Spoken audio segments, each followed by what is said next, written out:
Insightful podcasts by informative hosts.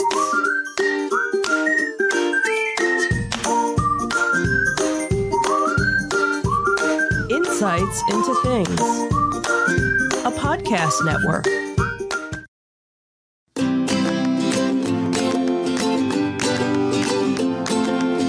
Welcome to Insights into Teens, a podcast series exploring the issues and challenges of today's youth. Your hosts are Joseph and Madison Whalen, a father and daughter team making their way through the challenges of the teenage years.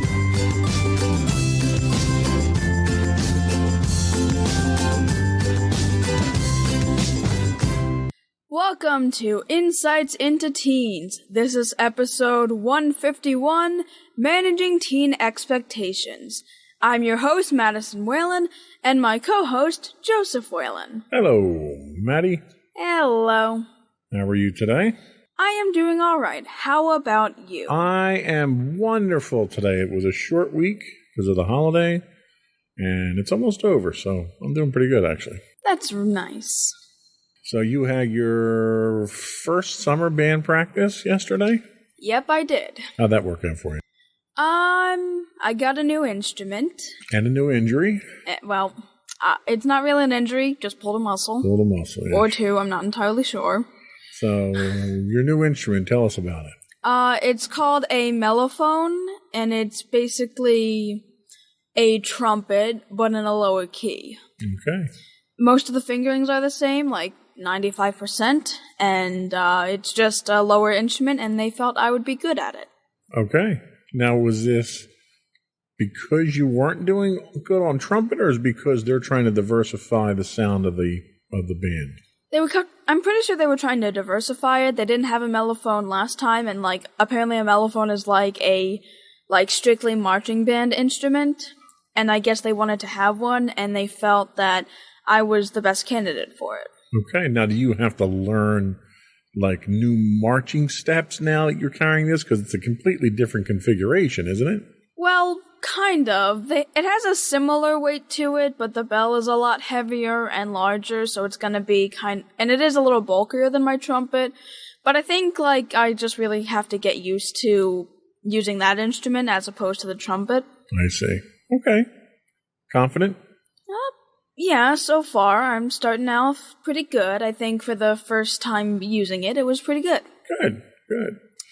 But that's not what we're talking about today, although we went on a decently large tangent we about that. We did talk about it, though, so okay. We'll talk about that more when we actually get to another marching band video. So you can stay tuned for that. But no spoilers. But for right now, we're going to talk about teen expectations. So expectations we place on our children are important. They help set the future, keep them focused, and guide them through their formative years. But expectations must be realistic and achievable, otherwise they risk having a detrimental effect on our kids. In today's episode of Insights into Teens, we'll discuss the nature and importance of expectations, and how to manage those expectations and keep them realistic. And we'll even teach you how to pronounce it by the end of the show, hopefully. Yeah, thanks. But first, I'd like to invite the listening and viewing audience to subscribe to the podcast. You can find audio versions listed under Insights into Teens. You can also find video and audio versions listed under Insights into Things. We can be found under most podcast providers, including Apple Podcasts, Spotify, Google, Stitcher, iHeartRadio, TuneIn, and much more. I'd also like to invite you to give us your feedback on what we're talking about or give us your suggestions for show topics. You can email us at comments@insightsintothings.com. We're on Twitter at We're at Twitter at insights_things. You can get us on Facebook at www.facebook.com. Dragging this one out, huh? Okay. Sorry. You can get us on Facebook at Insights into Things Podcast. Is that how you say it? That's close enough, sure. You can find us on Instagram at www.instagram.com/insightsintothings. And you can get links to all of these and more on our website at www.insightsintothings.com. Always safest to just send them to the website. Yes, please. All right. Well, we struggled through that one. Hopefully we got all the stumbles out of the way and we'll be good to go. Yeah. Shall we? We shall. Here we go.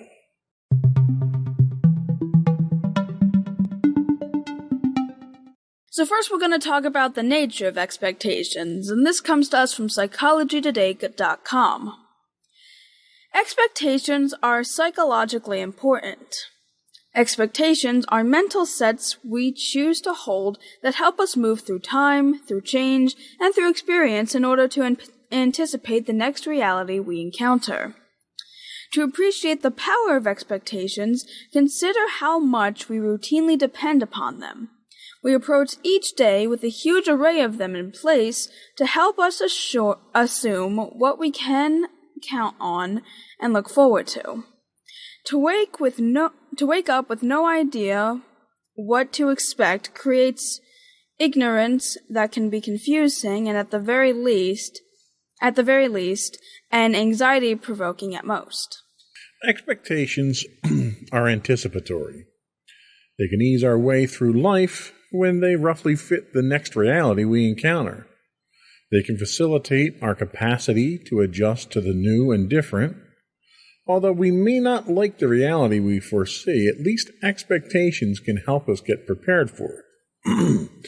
Parents might take some preparatory responsibility for a teenager who's faced with some major life change.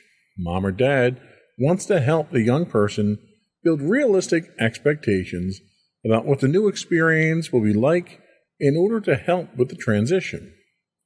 Things such as going off to middle school, to high school, or to college can all be traumatic things that kids need to learn how to deal with in their own way. Or the parents are going through a divorce, or careful to let a young child know what the new family arrangements are going to be. They are careful to do this because going through a time of uncertainty, there is security in knowing what to expect, and insecurity when one does not. The same principle of informed readiness applies when it comes to parents getting prepared for common changes to expect when their child begins the adolescent transition from childhood to young adult. To have a set of expectations that roughly fit the general transformation of growing individuality and independence, it's helpful to know. So the way they're kind of depicting it in this first example here, I guess, is it's more like having a set of rules or a set of guidelines that you use to kind of keep yourself on a path, on a routine, on a what to expect next. Do you find that you've got expectations that are kind of along those lines? Like, okay, my expectation in the summer is I'm going to get up and I'm going to do this. And over the course of so many days, I have this work to do and stuff like that. Do you find you had those expectations? And if you do, how do they guide you? Yeah, I definitely would say I have those expectations, especially when I'm at home during summer. It's like, okay, there's certain things I want to get done today. I want to make sure to do them in a timely manner.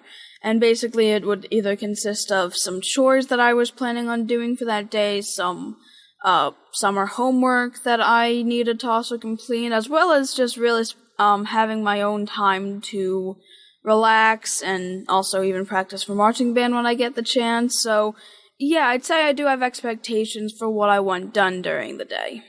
And in the professional world, you have the same type of thing. Like there's certain things at work that are routine things that have to be done. There's maintenance things that have to be done, either specific to the job or that pertain to, managing resources or managing employees. And these expectations are sort of the things that keep you on the train tracks, right? It keeps you upright. You know where you're going. You do these types of things over and over, and it's kind of a repetitive thing. So next we're going to talk a little bit about the understanding of the importance of expectations. This actually comes to us from PolarisTeam.com. At their core, having expectations makes the world a bit more predictable. Expectations help us transform the unfamiliar world beyond us into something we can reasonably begin to understand. Having a stable familiarity with the world makes it much easier to adapt to new circumstances in our lives. This is why having a reasonable set of expectations is so essential for the healthy development of an adolescent. Though there are many things in the future of your teen's life that simply cannot be predicted, an established set of expectations can help them anticipate probable outcomes and navigate through new sources of adversity. Common challenges faced by many teenagers include depression, trouble at school, divorce and family issues, social pressures, and difficulty forming a positive identity. Overcoming these sources of adversity is easiest when a parent and their teenager can work together as a team. When the world can be predicted in a manageable way, accomplishing goals and mentally developing become much more possible. So one of the things that come to mind with expectations is kind of a discussion that we were having earlier in the week about the expectations of next year at school, right? So you're taking a few more advanced classes, excuse me, and the expectations are going to be increased because being advanced classes, there's going to be more work involved. It's going to happen at a faster pace. You're going to be kind of expected to work a little bit more independently than you have in the past. Knowing that, do you find that to be helpful? Do you find it a source of anxiety? What are your feelings in knowing those expectations now? Because I know how you reacted to it when we had the discussion, but when you look at it from an expectation standpoint, how are you impacted by that? I suppose by an expectation standpoint, it really is, it's like a good thing in that regard, because it's like I'm going to be learning valuable skill sets from it, and having those expectations to help to guide me to that point is important.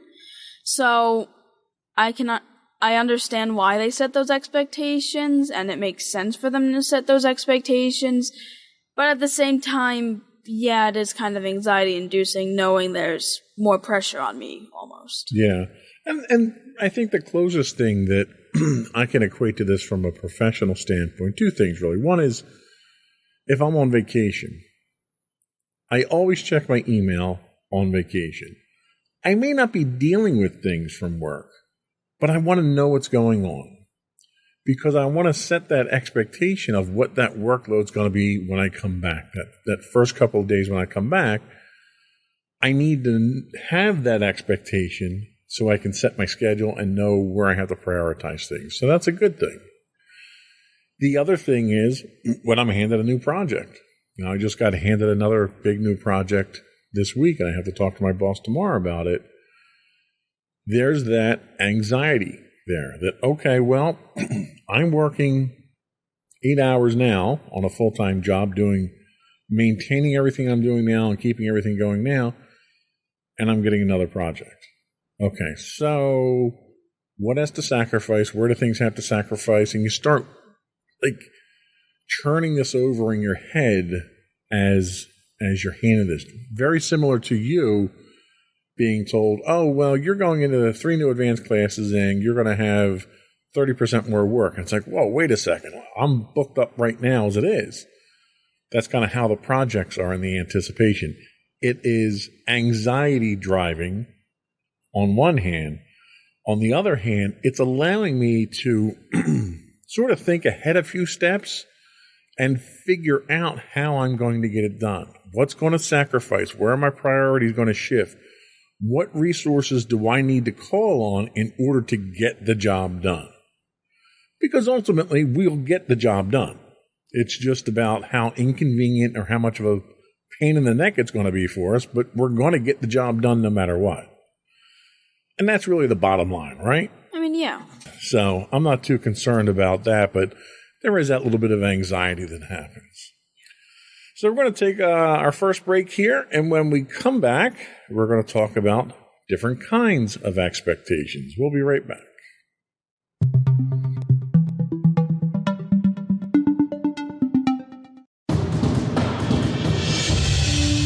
For over 7 years, the Second Sith Empire has been the premier community guild in the online game Star Wars: The Old Republic. With hundreds of friendly and helpful active members, a weekly schedule of nightly events, annual guild meet and greets, and an active community both on the web and on Discord. The Second Sith Empire is more than your typical gaming group. We're family. Join us on the Starforge server for nightly events such as operations, flashpoints, world boss hunts, Star Wars trivia, guild lottery, and much more. Visit us on the web today at www.thesecondsithempire.com.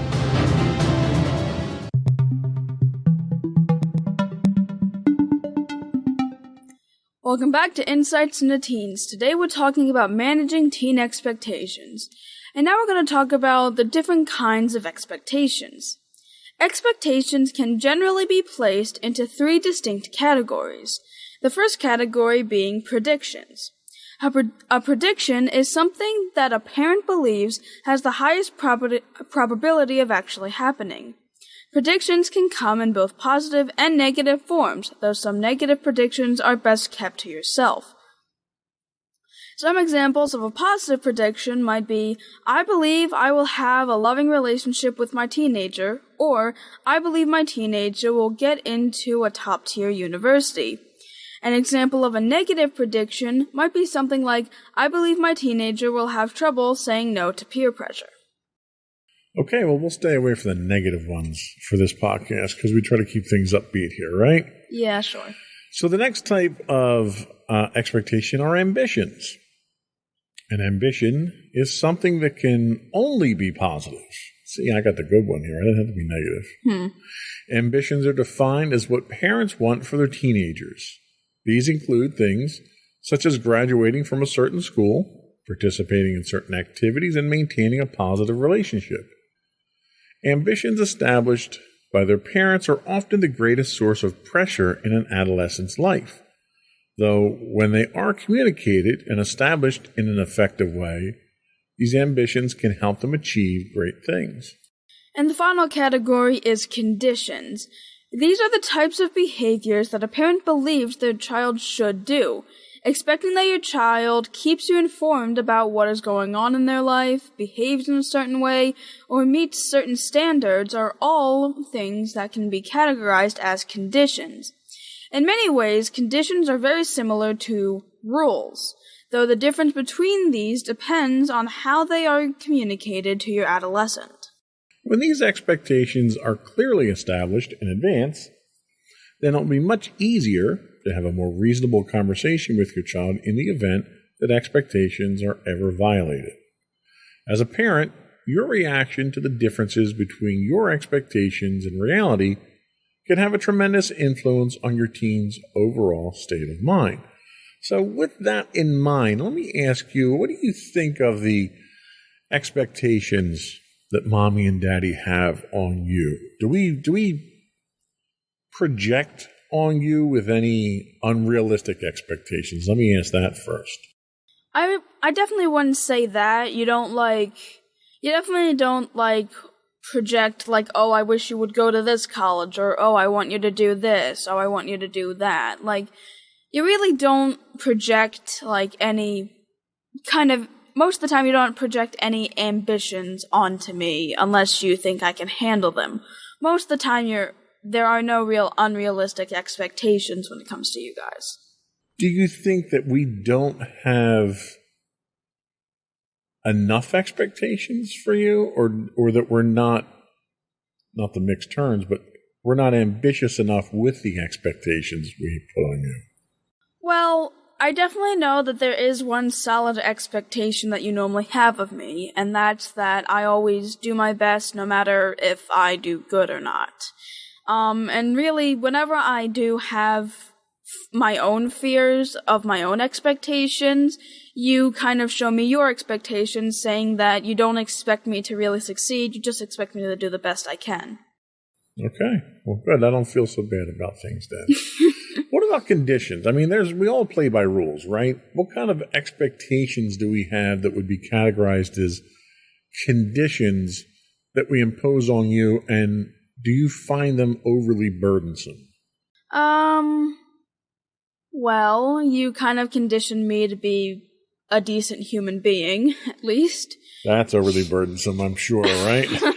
In today's world, that's a challenge. You tell me to, not speak out if there is something that I don't like. You tell me to be nice to people.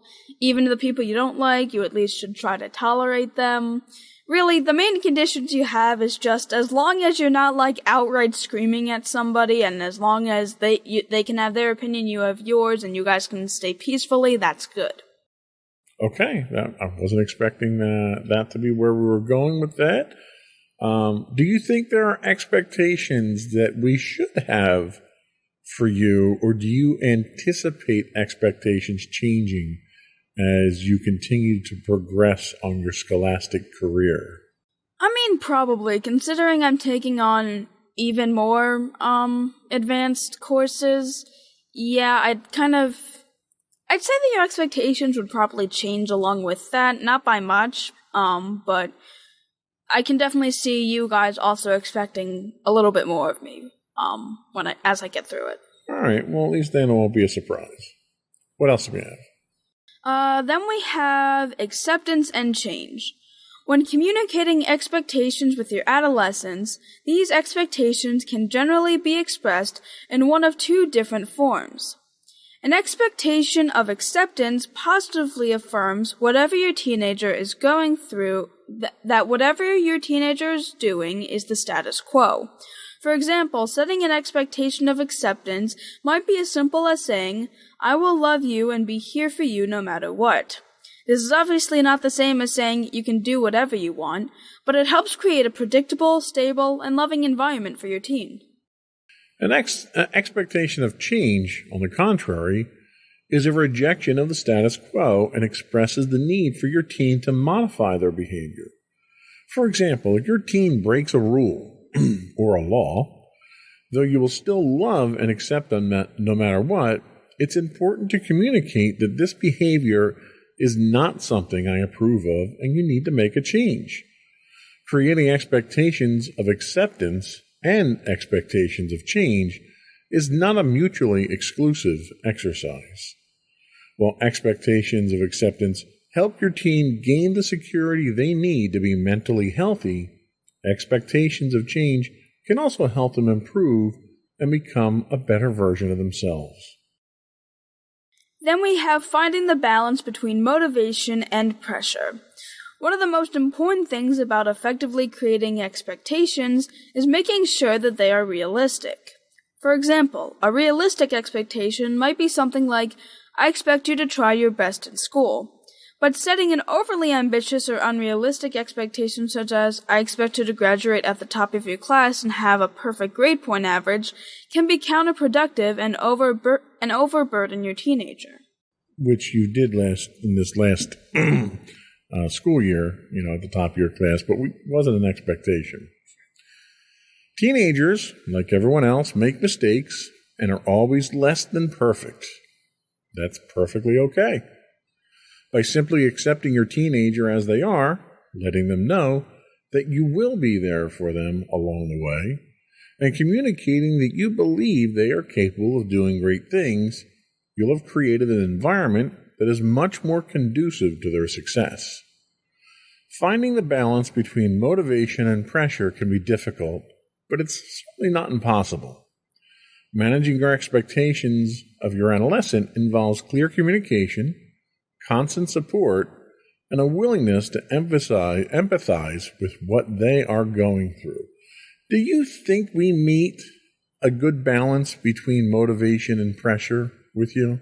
Yeah, like I said, the whole example of you telling me to at least do my best in school, and if you don't, we're gonna basically work through it. But then you also kind of somewhat pressure me to learn how to fix it. But, not in an overbearing way, of course.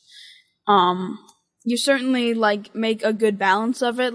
You certainly give me enough motivation, and along with that motivation, with a tiny bit of pressure, you're able to help me realize that I should, to help me, get through a challenge and learn from my mistake. How do you think you manage the motivation and pressure dynamic on yourself? Do you think because earlier on we kind of talked about how you're the perfectionist and you put a lot of pressure on yourself. Do you think you're getting better at balancing that motivation versus pressure type thing? I don't know, really. I still try to pressure myself way too much, and that ultimately ends up giving me more anxiety. The thing I can say is that I certainly pressure myself more than you guys pressure me, so if that says anything. And it does, and I think that's a very accurate statement. And I really think that, and we've talked about this before, but I think part of the issue is that when you succeed, you should be building confidence. It's almost like working a muscle, right? So if you don't work a muscle, it's going to atrophy, it's going to get weak, and you're not going to be able to do anything with it. But every time you exercise that muscle and you lift that weight, that's the equivalent of succeeding at something. And every time you lift that weight, the muscle gets stronger a little bit. Well, every time you succeed at accomplishing something, your confidence should get stronger. And it should be proportional to the level of achievement that you make with whatever the activity is. And where I think you might fall down here and where we get that imbalance is that your level of confidence doesn't go up with the amount of successes you have. Because you have a tremendous number of successes. And the fact that you're number one in your class this year, let's put aside the fact that you get straight A's. I mean, you get straight A's and you're number one in your class.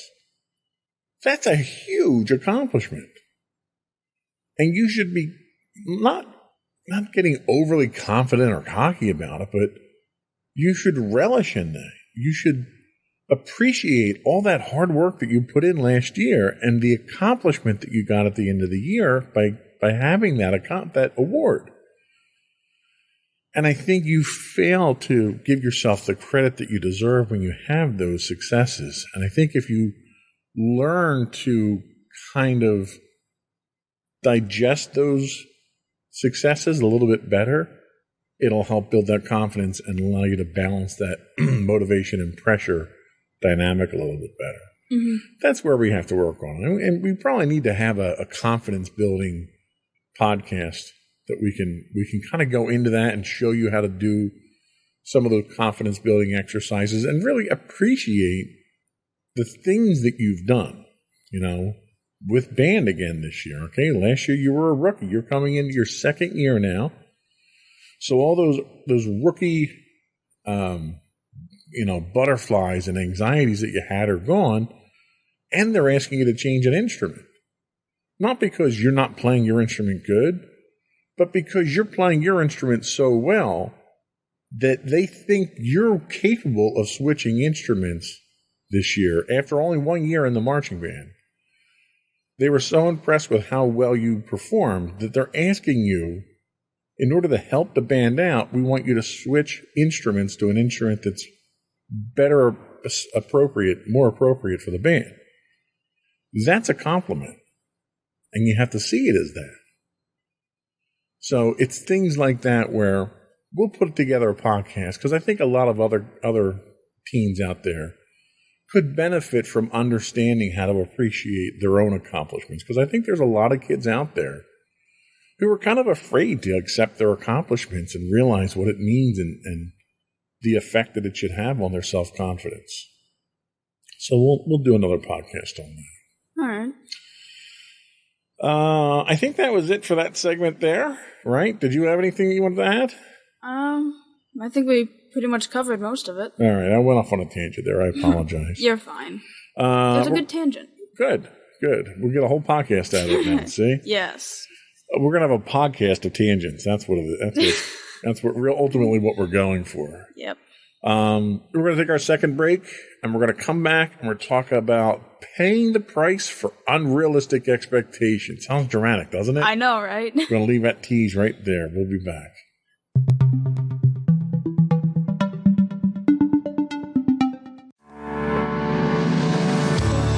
Insights into Entertainment, a podcast series taking a deeper look into entertainment and media.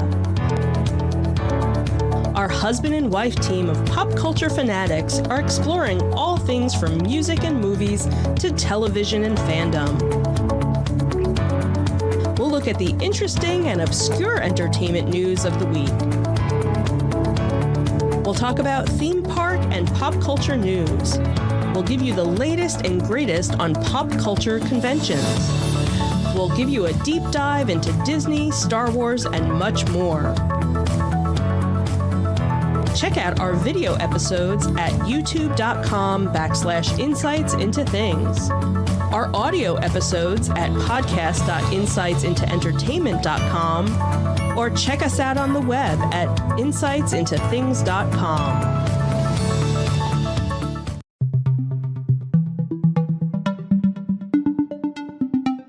Welcome back to Insights into Teens. Today we're talking about managing teen expectations. And now we're going to talk about paying the price for unrealistic expectations. Both for the sake of unconditional caring and for the sake of healthy guidance, the two sets of parental expectations need to be realistic to be effective. When it comes to unrealistic parental expectations of acceptance, parents can pay a heavy price. The parent who predicts the adolescent will continue to prize parental company more than any other can feel surprised and anxious when the young person now prefers spending time with peers instead of time with the mom or dad. This parent cannot make peace with the loss of companionship. The parent whose ambition is to enjoy the same interests with the adolescent that were shared with the child can feel disappointed and saddened when differentiation from childhood and parents causes that similarity to be lost. This parent cannot make peace with the loss of commonality. Then there's the parent whose condition is that the adolescent should continue to look up to and want to please the parent as in childhood. They can feel betrayed and angry when the young person becomes less considerate and more critical. This parent cannot make peace with the loss of standing.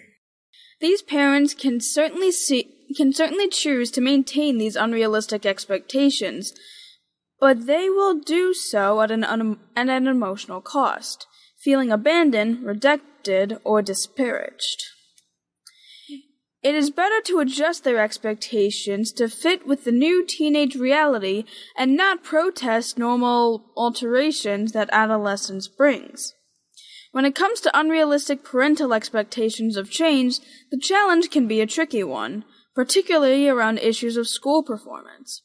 Don't hold performance expectations of your adolescent so unrealistically high the young person cannot reach them and feels let down. But don't hold performance expectations so unrealistically low that the young person neglects to actualize and express her given capability. The management of parental expectations is extremely complicated during their daughter or son's changing teenage years. Because these mental sets can prove so emotionally costly when unrealistic, parents continually need to check them out. The acceptance question, am I keeping my expectations current with existing alterations in my adolescent? And the change question, is the growth I am pressing for with my adolescent compatible with what is really possible for the best? I think it's interesting that the article went in this direction where it talked about the parents being the ones who were struggling with adjusting their expectations and the effects that it had on the parents. That's a very real thing and nothing that should be minimalized. I went through a very similar thing with Sam. And when Sam went through that process, we had a very significant shift in our relationship dynamic that I struggled to cope with because of how he and I interacted with each other on that level. And I had said for a very long time, there's going to come a point when you're not going to want to hang out with your dad anymore, when other things are going to be more important. And it was funny because he would play it off. No, that's not true. That's not true. And I knew it was true, and I told it to him. And then when it happened, I struggled with it. So it's kind of funny how that happened and that this article went in that direction. But my question to you is, do you think that these dynamics themselves are going to have a profound impact on you when you reach a certain point and those expectations change and you're more of an outward person when it comes to your friends than an inward person when it comes to mom and dad? Well, I can certainly see, I definitely know that any form of change coming about will certainly affect everyone involved. That's definitely something I can say. And when it comes to wanting to hang out with my friends more than wanting to hang out with my family, I can definitely see it would kind of change the dynamic. At this point right now, I'm not really at that point. I still hang out with my friends, but I'm not the most social person. So I am able to relate with you guys enough. And I know you're saying, there's gonna come a point and it's and I'm still kind of denying it, but it's I don't really know when that would happen and even if it's gonna happen. It probably will. Or it won't. I don't really know at this point. Well, and it's interesting because I think back to when I went through this with my parents, and the effect that it had on my mom. My mom was the parent that I was closest with, and she had a very difficult time, when I moved out.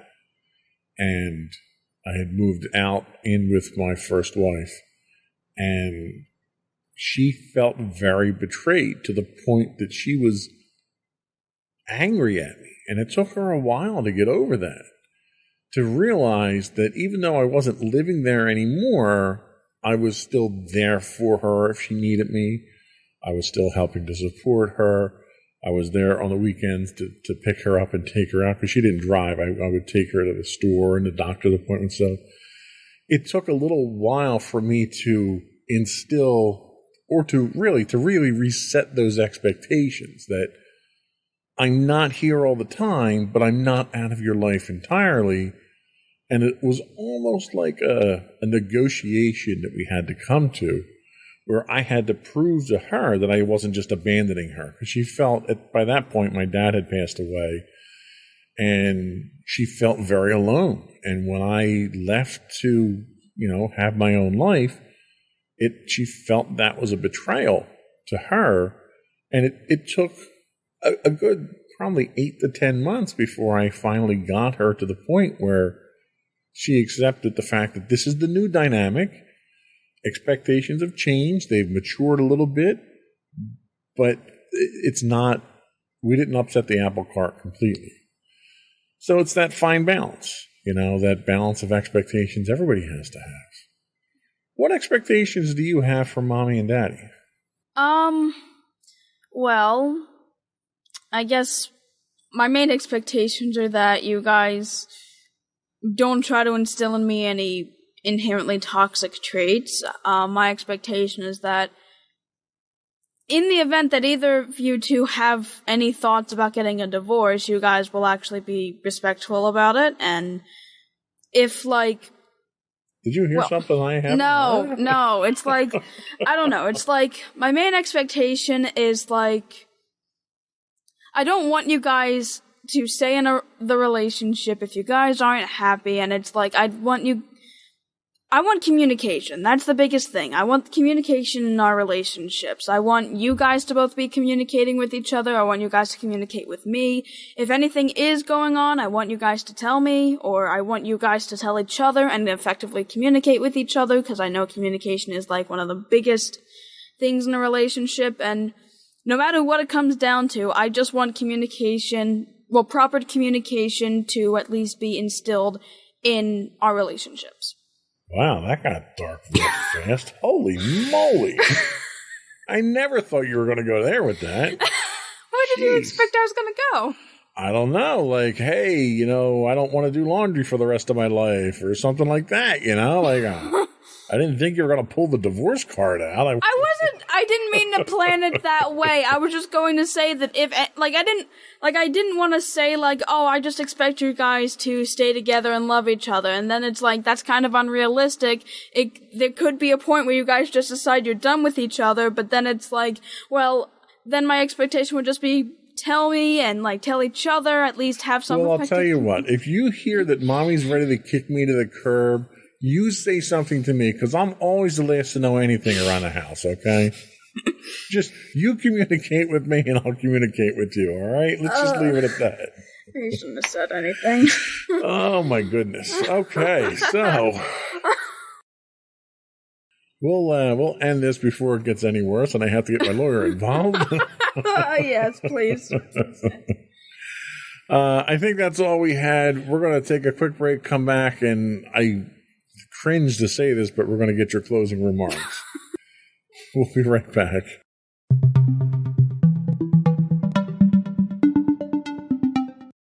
Okay, so for everyone involved, expectations, at least healthy ones, are definitely very beneficial in order to help ease anxiety most of the time, as well as kind of help to set you up possibly for success.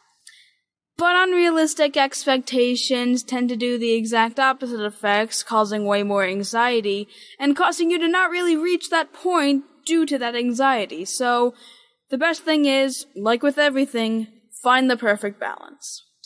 Sage advice as always. And that's it for our episode today. Before we do go, I do want to once again invite our listening and viewing audience to subscribe to the podcast. You can find audio versions of this podcast listed as Insights into Teens. Video and audio versions of all the network's podcasts can be found listed as Insights into Teens. And you can find us on Apple Podcast, Pandora, Castro, Stitcher, Podbean, Buzzsprout, anywhere you can get a podcast these days. I would also invite you to write in, give us your feedback, tell us how we're doing, give us some suggestions on what issues you think we should be addressing on the show. You can email us at comments@insightsintothings.com. We are on Twitter at insights_things. You can find high-res versions of our videos on YouTube at youtube.com/insightsintothings. We do stream 5 days a week on Twitch at twitch.tv/insightsintothings. If you are an Amazon Prime member, you do get a monthly free Twitch Prime subscription. If you threw that our way, we'd appreciate it. You can get links to all these and more on our official website at www.insightsintothings.com. And don't forget to check out our other two podcasts, Insights into Entertainment, hosted by you and Mommy, and Antenna Tomorrow, our monthly podcast, hosted by you and my brother, Sam. Unless you watched the last couple of ones in which we switch things up and really confuse you. Yeah. But anyway, that's it. We're done. Another one in the books. Bye, everyone. Bye.